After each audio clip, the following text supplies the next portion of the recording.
Imagine the silence of a night when hunger presses down heavier than the frost.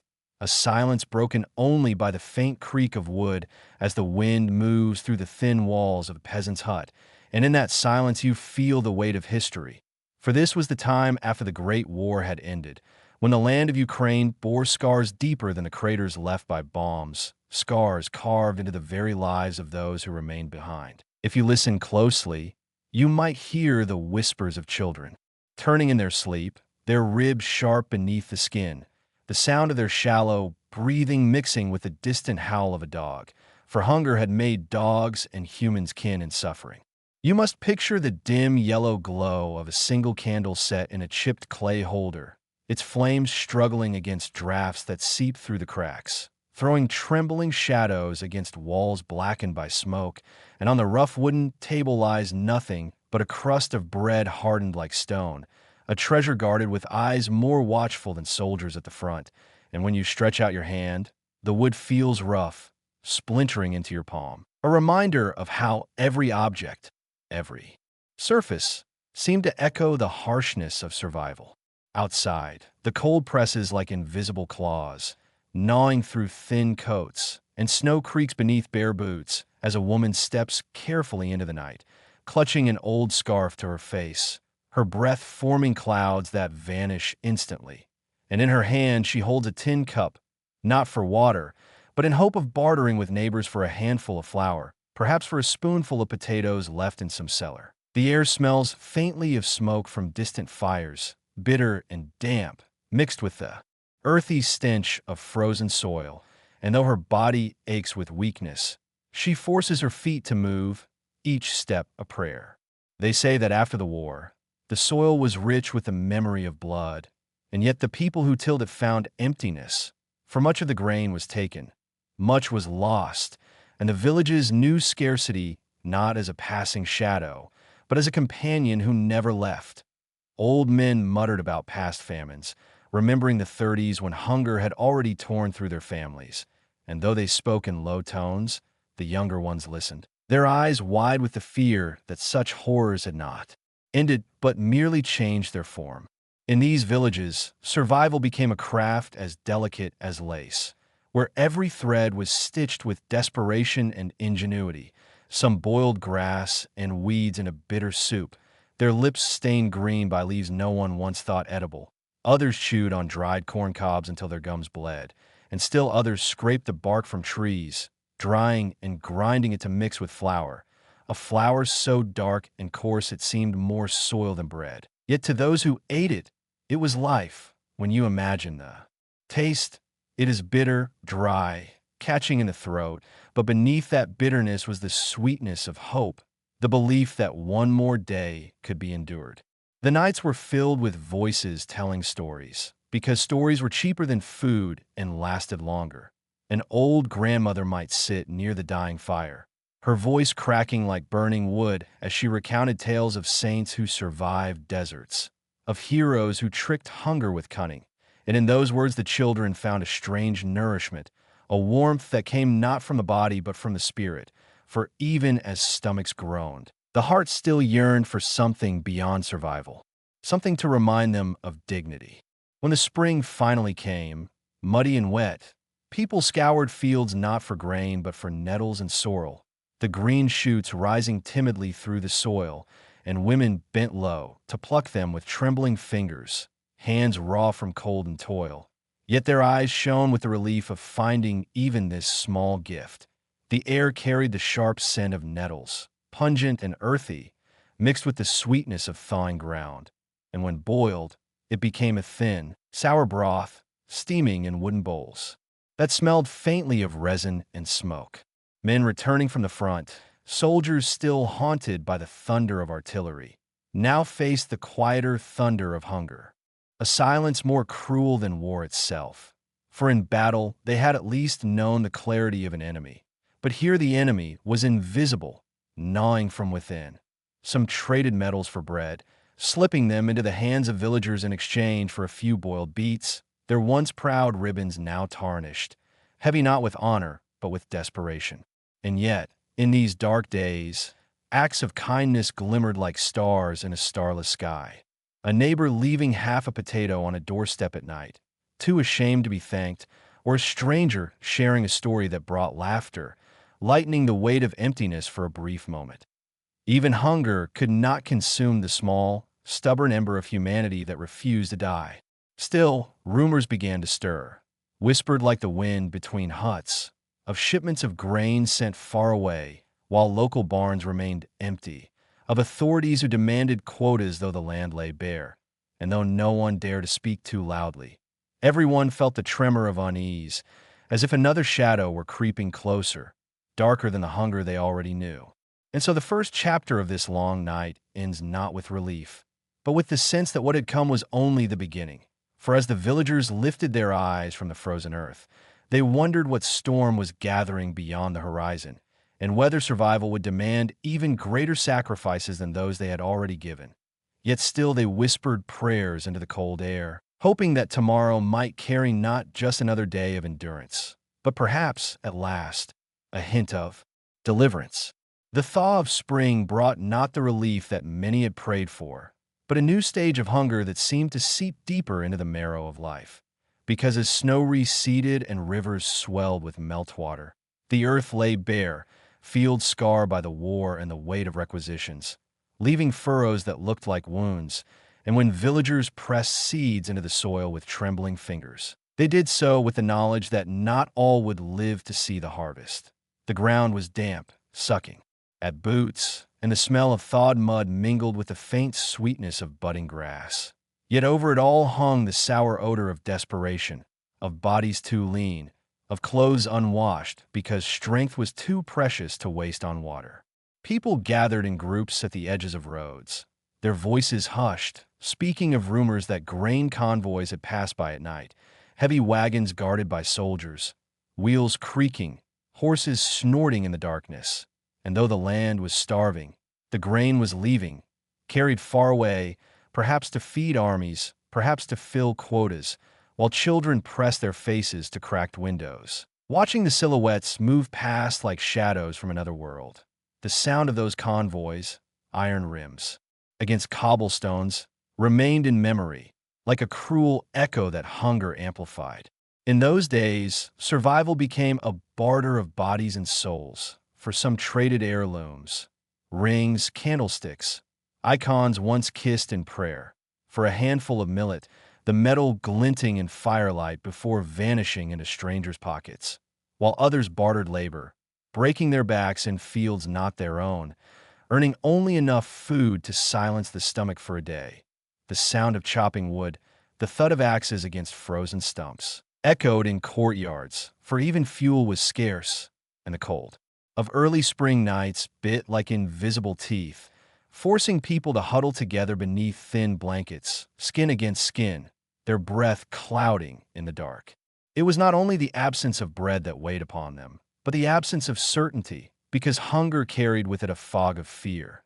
Parents watched their children shrink into silence, their eyes too large for their faces, while children watched their parents grow hollow, shoulders bent, voices muted, and in that mutual watching lay a helplessness that words could not ease. The creak of floorboards as someone rose in the night, too restless to sleep, was a sound more familiar than lullabies. Women boiled nettles and beat leaves, the broth thin, its green surface shimmering with grease for whatever scrap of fat they could find. And though it filled the bowls, it did not fill the body. Yet people spooned it slowly, savoring the steam against their faces, because warmth itself was nourishment. The taste was bitter, earthy, but it carried life, and in the clinking of wooden spoons against clay bowls there was the rhythm of survival, of fragile music that repeated each night. There were darker measures, ones whispered about in corners but seldom admitted aloud, for when hunger grows, the boundaries of what is possible bend and break. Some stole from neighbors' cellars, slipping into the night like shadows, hands trembling as they pried open lids, hearts pounding louder than the dogs barking, while others, driven beyond shame, scraped marrow from bones once thrown away, or dug through heaps of refuse for crusts long hardened, their fingers raw, nails broken, yet in. Every act was the same desire, to live until tomorrow, and then the next day, and perhaps the next. In towns, lines formed outside bakeries. Those shelves were bare, and people stood for hours, stamping their feet against the cold, waiting for the rumor of bread to become reality.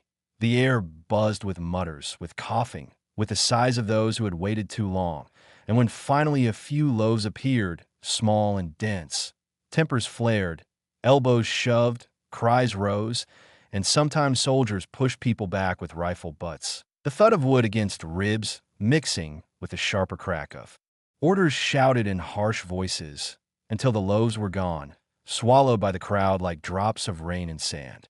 The villages learned to fear the knock at the door because it might be a neighbor asking for help, but might also be officials demanding grain that no longer existed, their boots muddy, their coats stiff with frost, eyes scanning every corner of the house. Families hid scraps beneath floorboards and hollowed logs, even inside pillows, the sound of cloth being ripped open in searches searing into memory, and children were taught silence, because even a word too loud might betray them. Amidst all this, there were still glimmers of humanity that refused to vanish. A woman slipping a boiled potato into the hand of a child not her own, an old man singing a lullaby in a cracked voice by a fire, his words trembling but steady, or the sudden laughter when someone told a foolish joke, the sound ringing strangely bright against the dull backdrop of misery, like a bell in fog. Such moments were fragile, fleeting, but they held the power to keep despair at bay, for even hunger could not fully silence the will to be human. Yet hunger also tested bonds, turning neighbor against neighbor, family against family. Brothers argued over whether to eat the last seeds or plant them, their voices rising sharp as knives, while mothers made choices no mother should face, deciding who would eat tonight and who would wait until morning. In such choices lay guilt deeper than any wound, a guilt that clung even when morning came and the world had not yet ended. As weeks turned into months, bodies weakened, but memories grew sharper, and people began to mark the passing of time not by days or seasons, but by what had been eaten. The week of boiled nettles, the month of potato skins, the day when a neighbor's cow was slaughtered and shared in secret, its meat salted and hidden, the smell rich and heavy, lingering in nostrils long after the last scrap was gone. The land itself seemed to groan under the weight of despair, fields lying silent, birds scarce, their songs muted, replaced by the sound of footsteps dragging through mud, the cough of illness rising in crowded huts, the smell of damp straw mixed with sweat and smoke. And yet, with each sunrise, people rose, thin hands pulling on worn coats, because to give up was unthinkable, even when hope felt like nothing more than a whisper in the wind. And then, slowly, news began to travel. Fragments of conversation carried from village to village, of famine not just here but everywhere, of families collapsing in fields, of roads lined with figures too weak to walk further, of trains that carried grain past starving towns. These stories spread like wildfire, igniting anger, but also fear, for to speak too loudly was dangerous. And so the stories lived in whispers, in the shifting of eyes, in the tightening of lips, until silence became as much a part of life as hunger itself. And so this chapter closes with a feeling of unease that stretches far beyond the village boundaries. For the hunger that once seemed like a private suffering is revealed to be part of something larger, darker, and though no one yet knows the full truth, everyone feels the shadow lengthening, as if the famine is not only a matter of empty stomachs, but of power, of decisions made far away. Decisions that weigh heavier than the frost and sharper than the knives of hunger. And as the people lie down to sleep on straw beds, the question that lingers in the silence is not whether they will wake tomorrow, but what tomorrow will demand of them, and whether endurance itself will be enough.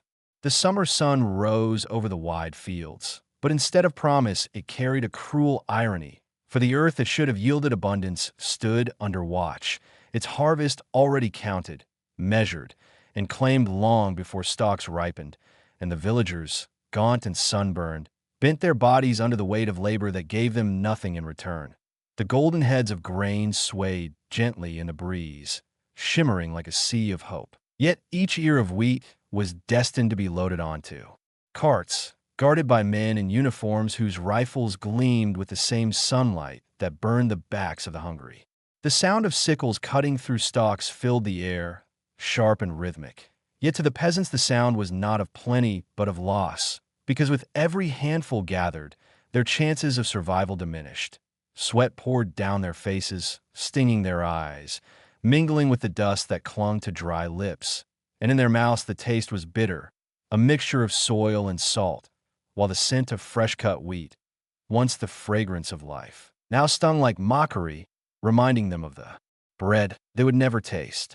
At night, when carts creaked under the weight of sacks filled to bursting, the villagers watched from shadows, their stomachs twisted with emptiness, their hands itching with the instinct to grab, to tear, to hold on to even a handful of grain. But fear held them back, fear of soldiers whose boots stamped loudly in the dust, whose eyes scanned the darkness with suspicion, whose bayonets gleamed like teeth ready to bite. The rumble of wagons faded into distance, but the echo lingered, a reminder that the land fed others while its own children wasted away.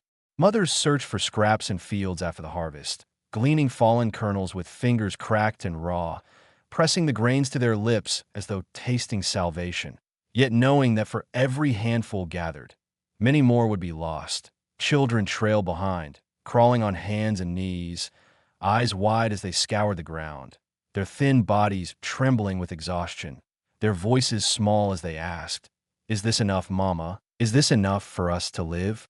And the mothers, though their hearts broke, forced smiles, because to show despair was to surrender, and surrender was death.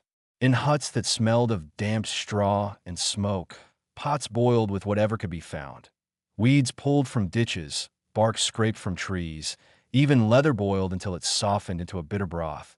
The sound of bubbling was thin, almost mocking, yet families sat around it, inhaling the sour steam as if scent alone could give strength, and when bowls were passed, the liquid burned down throats like fire, offering not nourishment but the illusion of it. People chewed slowly, closing their eyes, pretending that the taste was bread, was meat, was memory. Some spoke of eating clay mixed with flour, pressing the gray dough into small cakes, baking them until they hardened into lumps that cracked teeth but stilled hunger for a few hours. Others whispered darker things, of neighbors vanishing, of shadows near empty homes, of smells that drifted on the wind, not from cooking but from something else, something unspoken. And though tongues faltered, I said everything. For hunger could turn even love into suspicion, even neighbor into predator. The village church, once filled with hymns, now echoed with silence, its icons darkened by soot, candles long since burned away, the wooden pews covered with dust. People still slipped inside, kneeling not with confidence but with desperation, their whispers rising like smoke into the rafters. Prayers for bread, for rain, for mercy, but the answers never came, and so faith itself became a fragile crust, cracked but not yet destroyed. The smell of incense lingered faintly, a ghost of past rituals, mingling with the odor of unwashed bodies and damp earth carried on clothes. Children played no more. Their laughter had thinned to silence, their games replaced by long hours of lying in straw, too weak to rise, their voices hoarse as they asked questions no parent wished to hear. When will we eat? When will Papa bring food? When will it stop? And in those questions lay the sharpest knife, for parents could not answer without betraying the despair that clawed at their own hearts. Instead, they told stories, weaving tales of harvests yet to come, of feasts once celebrated, their voices trembling but steady, because stories were the only nourishment they had left to give. Along the roads, travelers stumbled, their faces hollow, their eyes glazed with a faraway look, feet dragging in the dust as if pulled by invisible chains. Some collapsed where they stood, too weak to continue, and their bodies remained by the roadside, silent witnesses to a truth everyone feared but no one dared to say aloud, that death was not coming like a storm but settling like fog, slow, creeping, inescapable. Officials still came, their wagons creaking into villages, their papers held high, demanding quotas already taken, their boots leaving deep prints in soil softer than flesh. Their voices were sharp, cutting through the mutter of villagers, their hands pulling open doors, lifting lids, overturning beds, searching for hidden scraps, their eyes cold, their noses twitching at the faintest scent of grain. Behind them trailed silence, heavier than any shout, for to resist was unthinkable, and to comply was to starve. And yet, even in these shadows, sparks of resistance flickered. A man who smuggled kernels hidden in the lining of his coat, a woman who dug a pit beneath her floor and buried her harvest in jars sealed with wax, a child who learned to steal unnoticed, slipping into barns like a shadow, returning with a handful of corn clutched in dirty fists. Such acts were dangerous, punishable, yet they were the only defiance left, the only declaration that life still mattered, even when every law, every decree, seemed written to erase it. As weeks stretched into months, the landscape itself became a reflection of hunger. Fields overgrown with weeds where no strength remained to till, roads lined with silence where once carts had rattled, rivers flowing sluggish under the heat, their banks dotted with people who searched for snails, for fish too small to feed even a cat, yet worth the effort of catching. The air shimmered with heat, buzzing with flies that settled on open sores, and the stench of decay mingled with the heavy sweetness of ripening fruit in orchards stripped bare before they fell to the ground. Those who had once spoken of tomorrow began to speak instead of yesterday, their voices heavy with memories of festivals, of weddings, of harvest feasts where tables bent under the weight of bread, meat, and wine. They spoke not to boast, but to remind themselves that such a world had once existed, that hunger was not eternal, and that perhaps, beyond the horizon, such abundance might return. The telling of these stories was itself an act of survival, a way of keeping hope alive when the body could no longer carry it. But whispers grew sharper, carrying not only sorrow but suspicion, whispers of deliberate silence, of grain taken not by accident of war, but by decision, of hunger imposed not by nature, but by design. Though few dared speak openly, the unease spread, seeping into every conversation, every glance, until even the sound of a knock at the door made hearts freeze, for behind it might be not a neighbor, but a hand extended by the state, reaching into cupboards already bare. The season turned again, the sun lowering in the sky, shadows stretching long over fields that should have promised plenty, but instead offered only emptiness, and the villagers, weary beyond words, gathered their strength not to rejoice, not to celebrate, but simply to endure another day. In their silence, in their gaunt faces, in their trembling hands clutching whatever scrap remained, there was no triumph, only survival. And yet survival itself was a form of defiance, a refusal to vanish into the silence history demanded of them.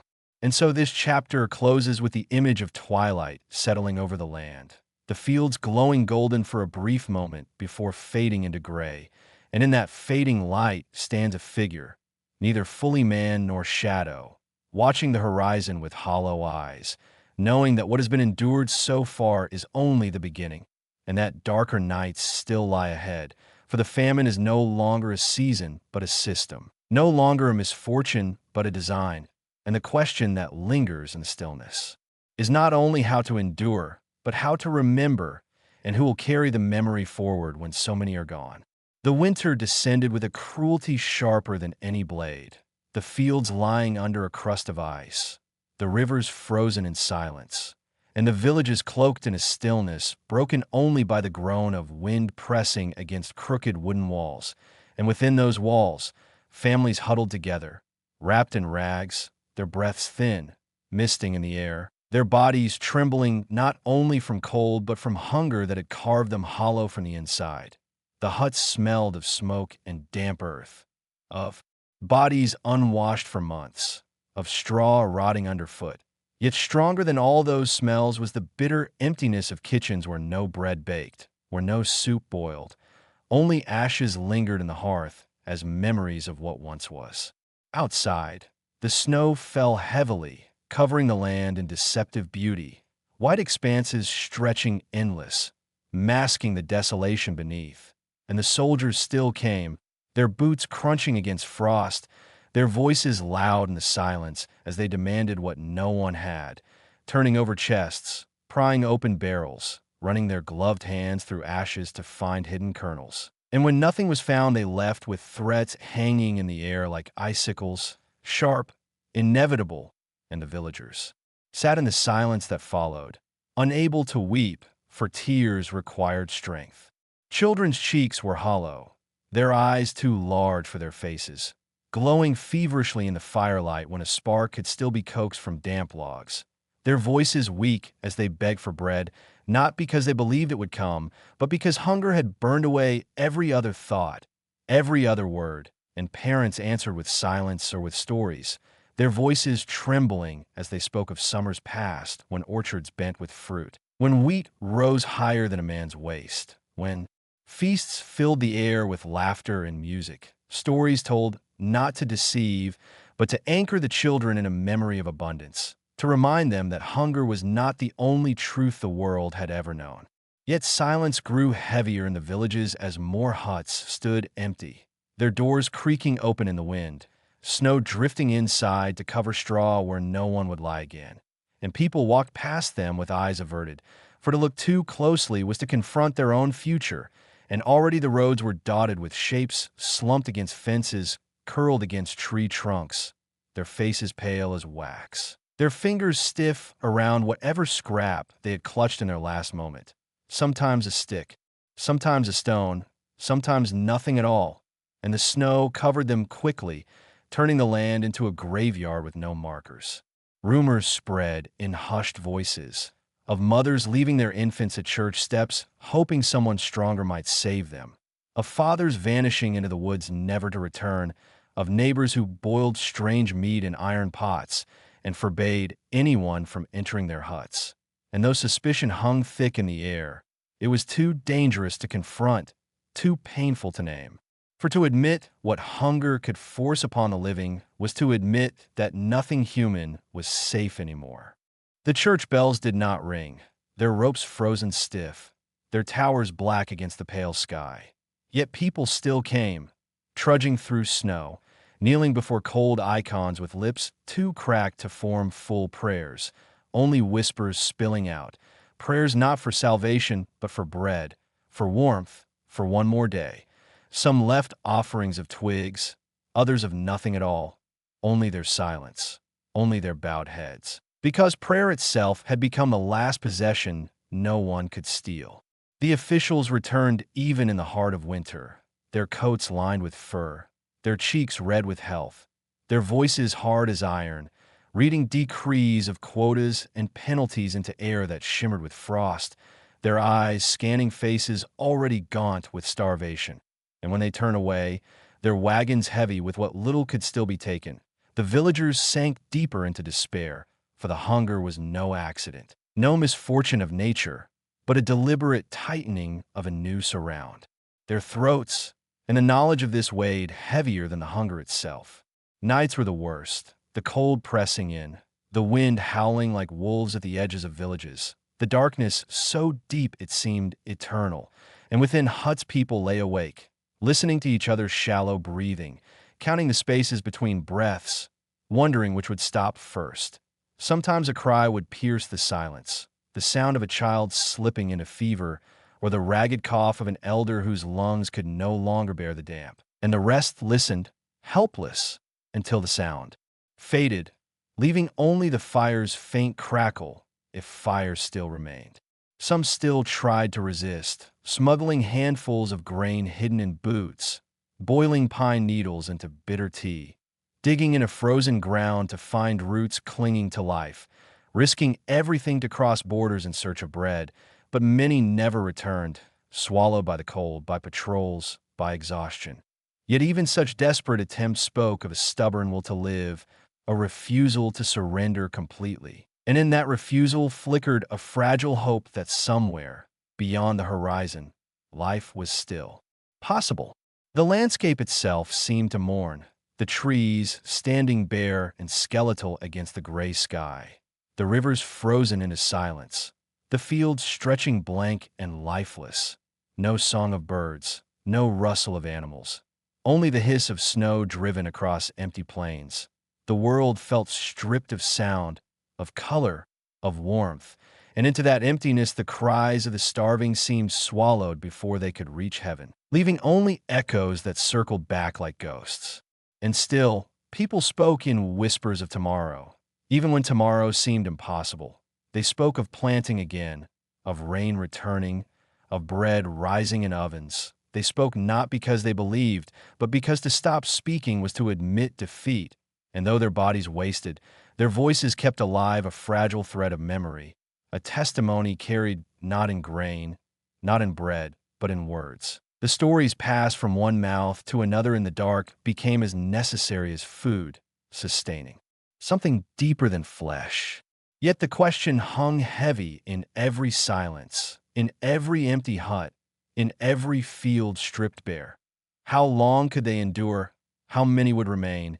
And would anyone be left to remember when the snow melted, when the earth thawed, when the world returned to color?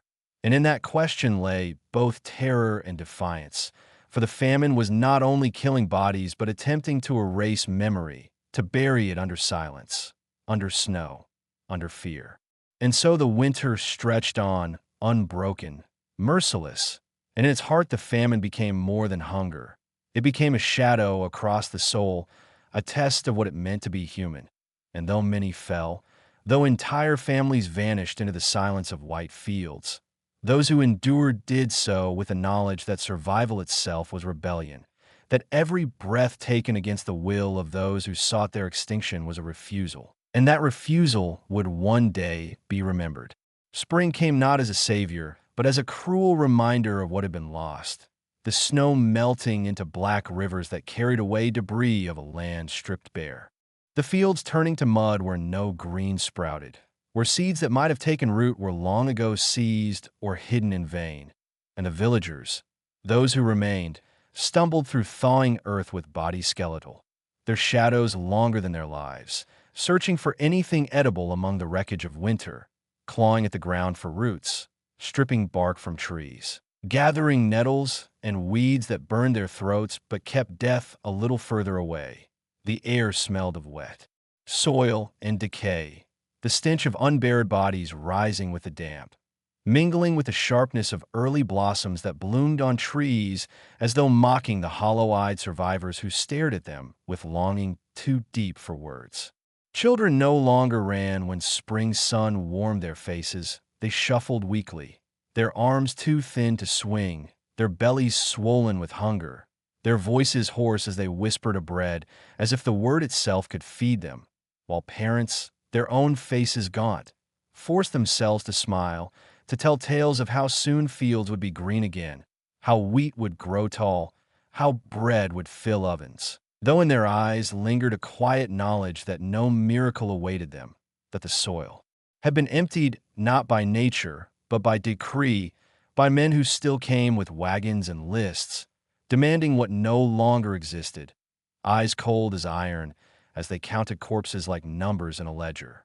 The officials walked through villages with notebooks in hand, scribbling while stepping over bodies lying in doorways, their boots spattered with mud and blood, their faces unmoved as mothers wailed silently, their throats too dry for sound, clutching children who no longer stirred. Some huts were marked with chalk, symbols that meant disease or death, and soon those huts stood silent forever, their roofs caving, their doors swinging loose, the earth reclaiming them, and the village shrinking, day by day, until silence outnumbered voices. Along the roads, processions of refugees shuffled like shadows, men and women too weak to carry belongings, children clinging to their hands until they dropped in the dust and were left behind because to stop was to die, and the roads became graveyards marked not by crosses, but by the shapes of bodies curling into the mud, eyes staring at skies where no mercy came. Some begged at towns for scraps. Others were turned away by guards who beat them back with rifle butts, their hollow faces pressed. into the dirt until even begging became too costly, and they returned to fields to gnaw at weeds and bark, clinging to life like roots clinging to dry soil. The rivers thawed, and some threw themselves into icy currents seeking an end, while others crouched at the banks with bare hands, trying to catch fish that barely swam, swallowing them whole, raw and writhing, their hunger greater than revulsion, their desperation greater than pain, and though their bellies twisted with sickness, still they crawled back the next day, hoping for more, for anything that could trick the body into surviving another night. Stories spread like smoke of entire families who vanished, of villages where no voice remained, only dogs howling among collapsed huts, of children wandering alone, their eyes glassy, too far gone to cry, too far gone to know what they had lost. Some were taken by strangers, others by soldiers, their fates unknown, and mothers who had once sung lullabies now sat mute, their arms empty, their songs turned to ashes in their throats. And yet, amidst the despair, fragments of resistance flickered like sparks in the dark. A woman who dug a pit beneath her floor and buried kernels in clay pots for a future she might never see. A boy who risked his life stealing ears of grain from guarded fields, running barefoot through mud as bullets whistled past. A priest who opened the church at night to share what little he had hidden, whispering prayers not of blind faith but of survival. His voice, trembling yet unbroken, a declaration that though the body might starve, the soul would not be silenced. The fields remained bare, the soil hard, the sky vast and indifferent, and yet the survivors looked to them still, their eyes fixed on the horizon, on the promise that someday, somehow, life would return. And in that gaze lay defiance, for though hunger hollowed them, though silence pressed upon them, though death walked beside them, still they endured, carrying memory like a hidden flame, fragile, flickering, but alive, and in that flame lived the truth that could not be erased, the truth that hunger was not fate but weapon, not accident but design, and that survival itself. Each breath drawn against the will of those who had decreed. Their suffering was a rebellion, a testimony that one day, when the fields were green again, when bread once more filled ovens, the story would be told, and the silence broken. Summer came, but it did not bring salvation. The fields shimmered under the weight of the sun, wide expanses glowing with deceptive gold. Yet for the starving survivors that gold was not wealth but memory, for much of what sprouted was already seized, already marked by quotas written in ledgers, guarded by soldiers whose rifles gleamed brighter than the wheat itself, and villagers stood at the edges of those fields, watching stalks sway in the wind, their mouths dry, their bellies gnawing with hunger, their hands itching to steal just one handful. But fear froze them, fear of bullets, of prison, of punishment worse than death. And so they watched as wagons rolled again, laden with food that would never touch their lips, rolling eastward while cries rose westward, cries muffled by fear but carried on the wind all the same. The earth baked under heat, rivers thinned to trickles, and people stumbled along cracked paths, their shadows bent, their body skeletons draped in rags, searching for berries, for weeds, for insects, anything that could still be swallowed, chewing on grass as if pretending it was bread, sucking on stones to trick their mouths into believing something was there. Children pressed their lips to the ground to lick moisture from mud, their eyes clouded, yet still searching, always searching, because to stop searching was to admit the end had come. Villages shrank further, houses collapsed into silence, doors hanging loose, roofs caved in, weeds growing through floors where laughter once rang, and in the center of such silence stood the living, fewer now, gaunt faces turned toward the sun, asking with hollow eyes why it shone on them so mercilessly, why light revealed their hunger so clearly, why no shadow could hide their despair. Some no longer asked, they simply sat in doorways, their bodies still but their eyes following every cart that passed, every sack of grain carried away, as if watching alone might tether them to life a little longer.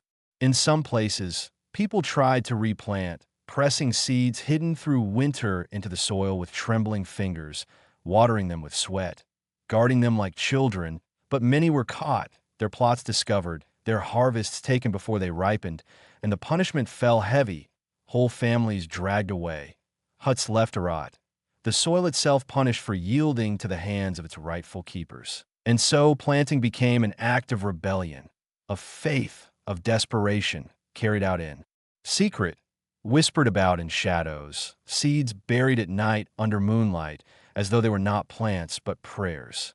Stories spread of cannibalism, no longer rumor but reality, of huts that smelled of cooking meat too rich to come from weeds, of bones found in ash, of children who disappeared and neighbors who avoided questions. And though horror filled those whispers, there was also silence, for hunger had erased judgment, had carved away morality until only survival remained, and in such silence the shame lingered heavier than the hunger itself. Officials returned, their eyes hard, their lists endless, their voices declaring triumphs of harvest while their boots left prints across bodies that had collapsed in the dust. And they spoke of abundance, of success, of fulfillment of plans, while behind them huts lay empty, fields untended by hands too weak to lift tools, children lying motionless in shade while flies crawled across their faces.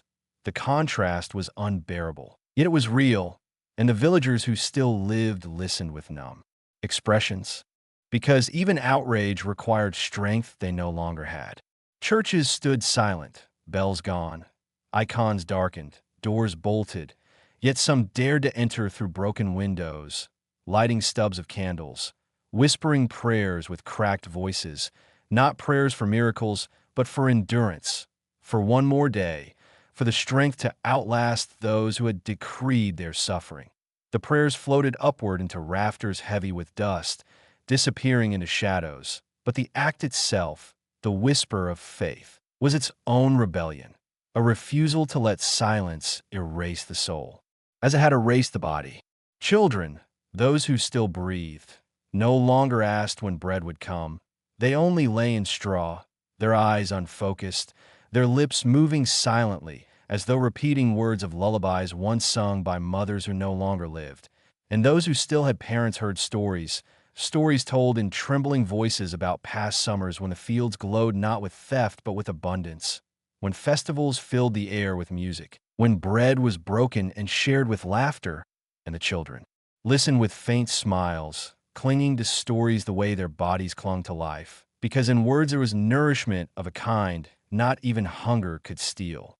Along the borders, desperate souls tried to flee, crawling under fences, wading through rivers at night, carrying nothing but their hollow bodies and the hope that somewhere beyond lay bread. But guards caught many, dragging them back, beating them, leaving them as warnings in the dust, while others disappeared into the unknown, swallowed by the land, perhaps finding food, perhaps finding only another grave. And the villages whispered about them as though they were ghosts, neither dead nor alive, gone yet remembered. The summer sun burned higher, flies swarmed thicker, the stench of rot mingled with the sweetness of ripening grain that no villager could touch, and still the wagons rolled, heavy with harvest, guarded by rifles, leaving behind nothing but dust, silence, and bodies too weak to stand. And yet, despite everything, some endured, their survival itself a rebellion, their breath a defiance, their gaze a testimony that though the plans sought to erase them, they remained, clinging to life, to memory, to the fragile hope that one day this hunger would end, and that when it did, their story would be told, carried forward not as silence, but as truth, a truth sharper than hunger, stronger than fear, burning like fire in the ashes of a land stripped bare. The late summer sun pressed down on the scarred fields, its light harsh and unyielding, revealing the skeletal remains of crops that had been forced from the land, the soil baked into hard, cracked plates under which the last remnants of life struggled to survive, and the villagers moved among this desolation like shadows, their faces hollow, their bodies gaunt, their hands shaking as they touched the earth that once nourished them, feeling nothing but cold emptiness under their fingertips.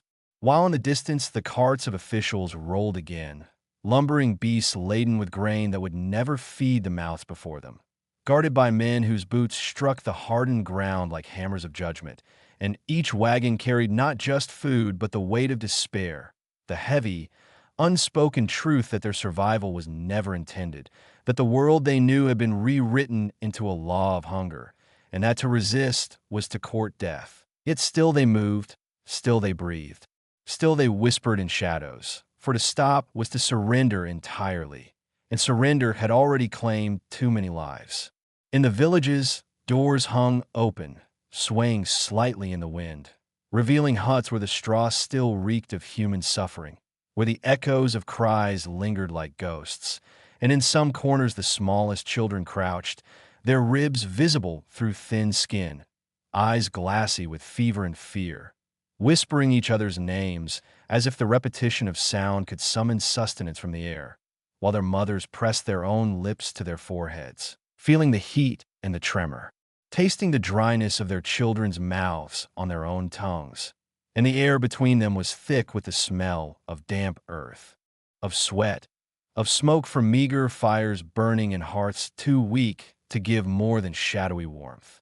The officials came often, their faces flushed with health, their voices sharp and commanding as they demanded what little remained, opening chests, overturning stools, prodding under beds, their eyes bright with the calculation of power, of numbers, of control, while outside the wind carried whispers of disappearance, of families dragged away, of children left to the elements, and the villagers learned to speak only in murmurs, to nod, to act as if compliance could preserve the thin thread of life still weaving through their bodies, knowing that defiance, even in the smallest act, could cost them everything.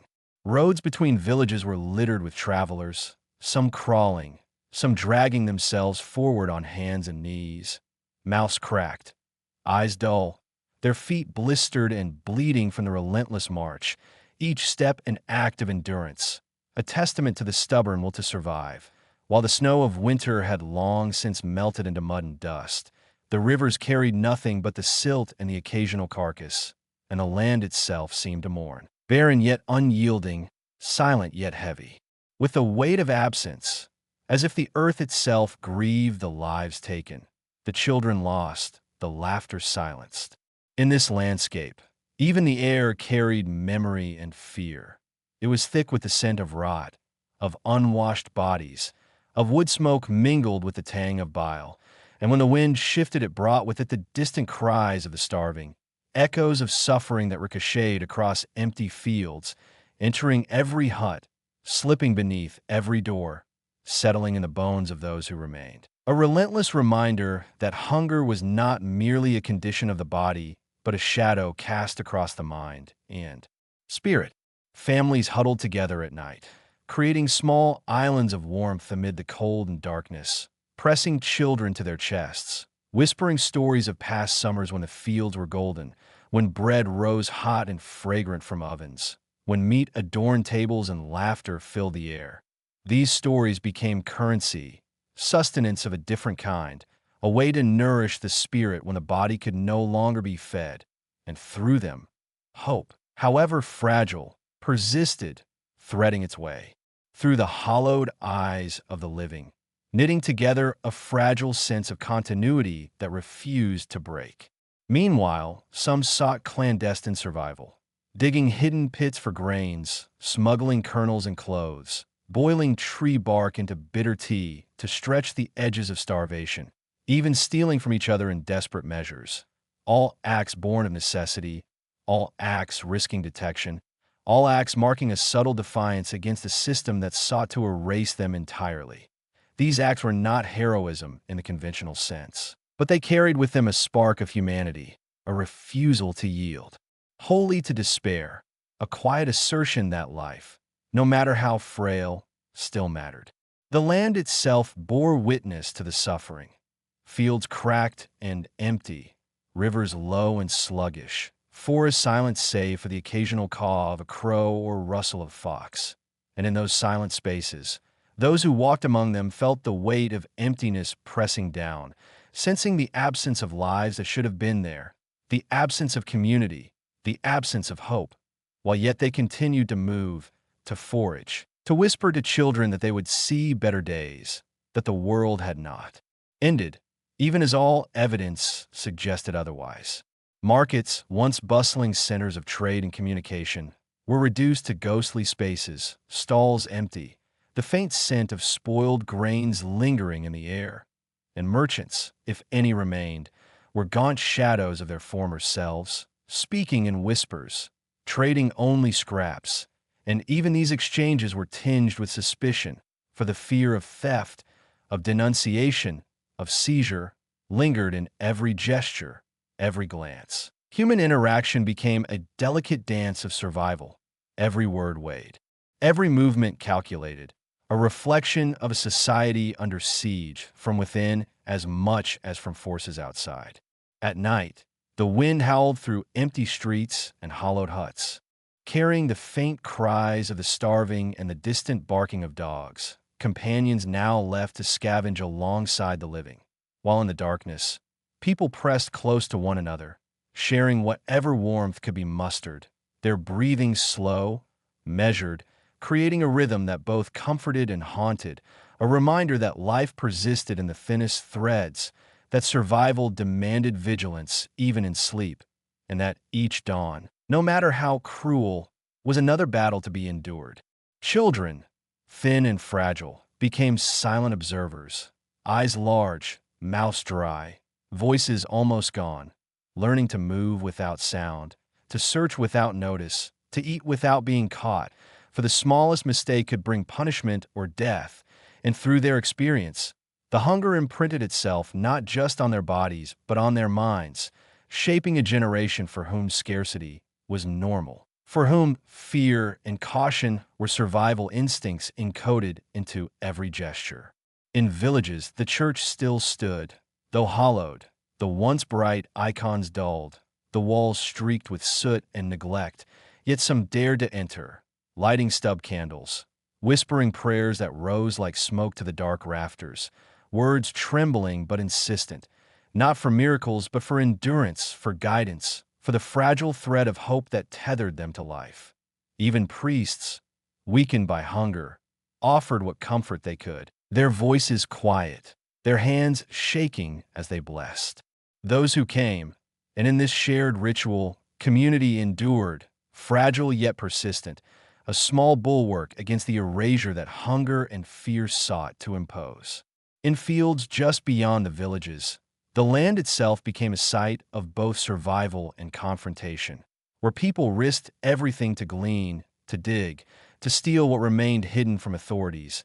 And in this dangerous dance, alliances formed and dissolved, trust became currency, betrayal a constant threat, and every act of taking or sharing was fraught with the knowledge that discovery could mean immediate death. Yet, even in this peril, there was resilience, for to stop was to surrender to hunger entirely, and survival demanded both courage and cunning, teaching lessons that would endure long after the famine passed. The air was heavy with the smell of decay, of wood smoke, of damp earth, of the faint sweetness of wild berries that had escaped consumption, mingling with the salt of human sweat and the acrid tang of fear, creating an olfactory map of suffering and endurance that clung to every body, every hut, every path. To walk through a village was to breathe history itself, to feel the weight of absence, the persistence of life against unimaginable odds, and the knowledge that each step, each breath was both a gift and a challenge, a negotiation with a world that had turned violently against them. And yet, despite all, they endured. Some formed hidden gardens behind barns, planting what few seeds remained, nurturing them in secret, whispering to them as if words could coax life from soil stripped bare, and in these small acts, they asserted existence, claiming a piece of the world for themselves and for their children, refusing to be erased entirely. Others turned to clandestine networks, carrying messages, food, and aid between villages, sharing what they had with neighbors, creating fragile webs of mutual support, and in doing so, risked punishment, yet found in the act a sense of purpose, a spark of humanity in a landscape designed to extinguish it. The sun set each day with an almost cruel brilliance, bathing barren fields in golden light, illuminating the cracks in the earth and the lines in human faces. And as darkness fell, the survivors huddled together, listening to the wind, to the distant barking of dogs, to the creak of doors, to the whispers of those who remained, and they counted breaths, measured moments, prayed silently, held children close, and waited for dawn. Because to endure was itself an act of defiance, because every heartbeat was a small rebellion, every whispered story a testament that life, however fragile, still persisted. And in that persistence, there was a promise that memory would survive even if bodies did not, that the story of hunger, suffering, and survival would not be forgotten, and that the silent courage of those who lived through it would one day speak louder than the guns, the wagons, and the empty fields that sought to erase them. And so the night fell, heavy and cold, over. The chill of early autumn settled over the barren landscape like a shroud, the sun hanging low and weak in the sky, casting long shadows that stretched across the empty fields, revealing the scars of a land stripped of sustenance. And the villagers who remained moved through these shadows like ghosts themselves, gaunt faces etched with the memory of hunger, hands trembling from weakness, eyes clouded with exhaustion, yet still searching, still reaching, still hoping that somewhere, in the cracked earth or in the hidden corners of their homes, there might be a morsel, a root, a handful of grain that had survived the relentless demands of quotas and the watchful eyes of officials. And every discovery, no matter how small, became a victory, a proof that life could persist even in the face of deliberate erasure. The air carried the mingled sense of damp soil, decay, and the faint, bitter tang of burnt wood from meager fires, and every breath inhaled these smells as if they were reminders of existence itself, reminders that even amidst despair, the body persisted, pressing on, yearning for relief, for nourishment, for a taste of what had once been abundant. Children wandered the empty roads, their small frames bending under the weight of hunger, their voices reduced to faint whispers or silence, lips cracked and pale, eyes wide yet dull, moving with a tentative rhythm that belied both fragility and persistence, clutching at each other, at anyone willing to acknowledge their presence, seeking warmth in the embrace of the living. And yet even these moments of connection were fraught with tension, for scarcity had taught them that trust was dangerous. That proximity could mean sharing, but sharing could mean death if discovered by those who enforced the cruel orders from above. In the villages, the remnants of families clung to one another in empty huts, where the straw on the floors reeked of human suffering, and the walls, blackened by smoke and neglect, held echoes of voices long silenced. The laughter of children who would never return, the sighs of mothers too weak to rise, fathers too hollowed to speak. Yet within this silence, flickers of determination persisted, small acts of defiance and care. A grandmother hiding a few kernels beneath her bed, whispering prayers as she pressed them into the soil for future use.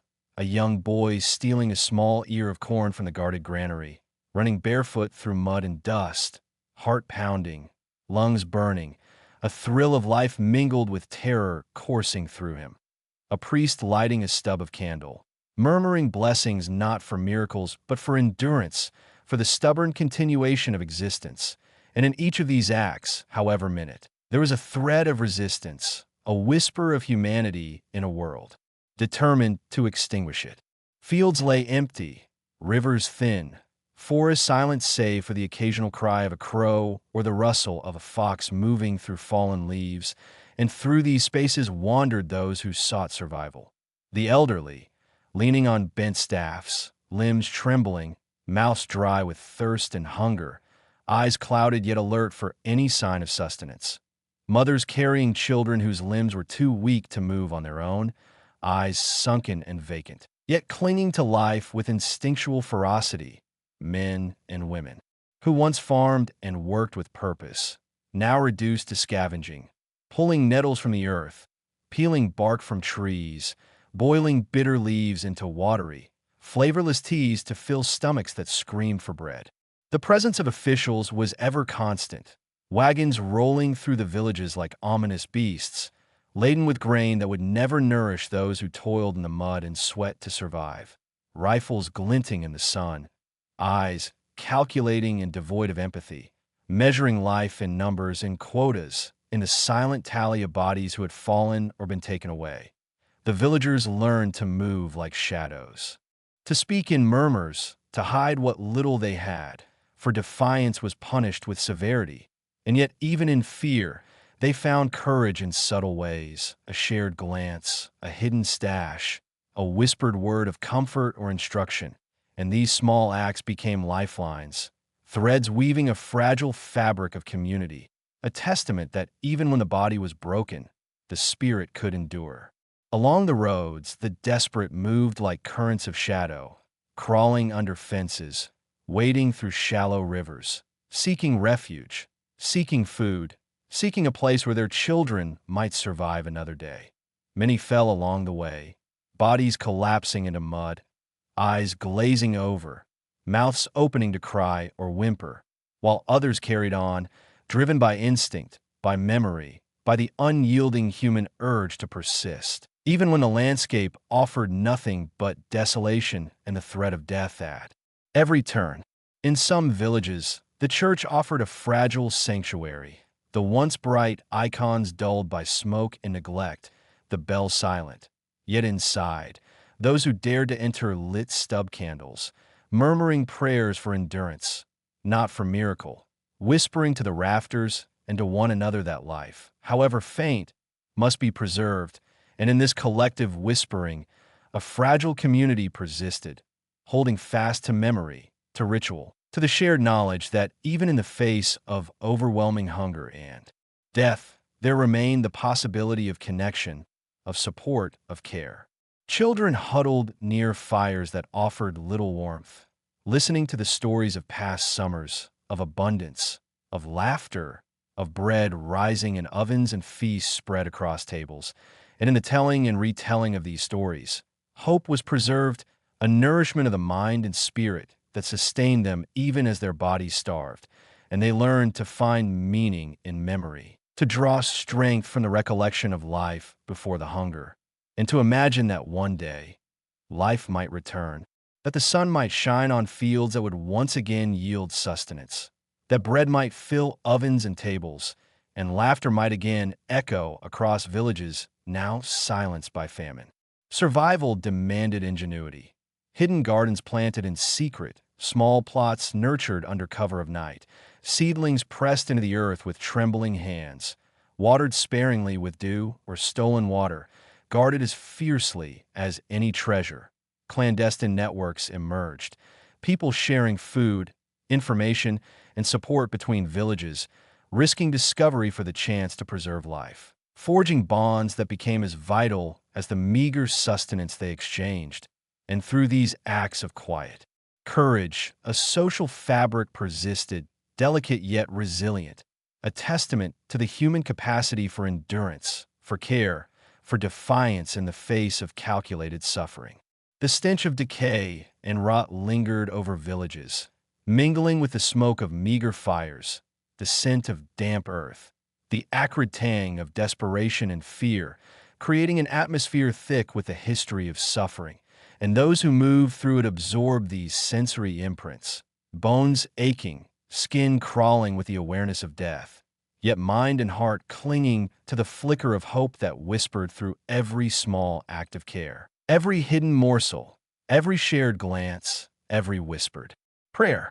Even as bodies weakened, as children fell asleep in straw-strewn doorways and elders leaned on one another for support, there was an unspoken understanding that survival itself was a form of resistance, that to breathe, to move, to continue searching for sustenance, however insufficient, was a defiance against those who sought to erase them.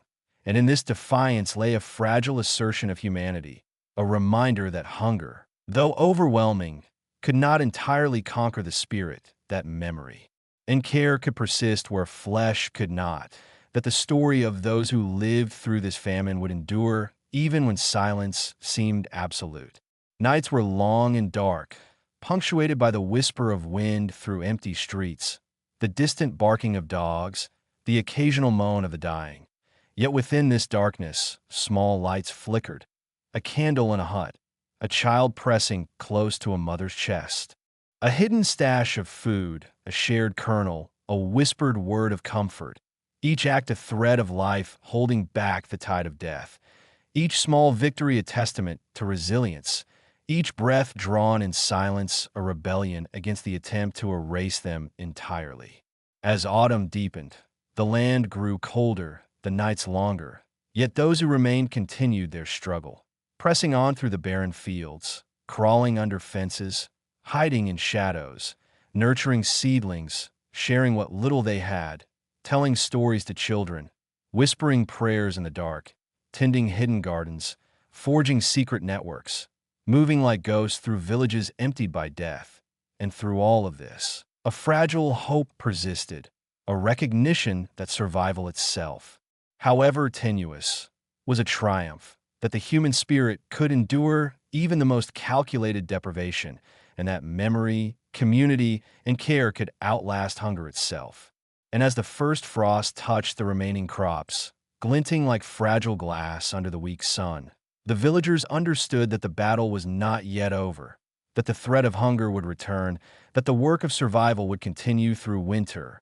Yet in this recognition lay also a form of strength, a quiet knowledge that they had endured this far, that their bodies and spirits had survived, and that when spring returned, when the earth thawed once more, there would be witnesses there, would be stories, there would be memory, and the echoes of their resilience would speak louder than the silence of the dead, louder than the wagons that had taken what they could not have, louder than the empty fields, for they had survived, and in surviving, they had ensured that their suffering, their courage, and their humanity would never be forgotten, a testament that even in the darkest of times, life persists, memory endures, and hope, however fragile, can ignite the world anew.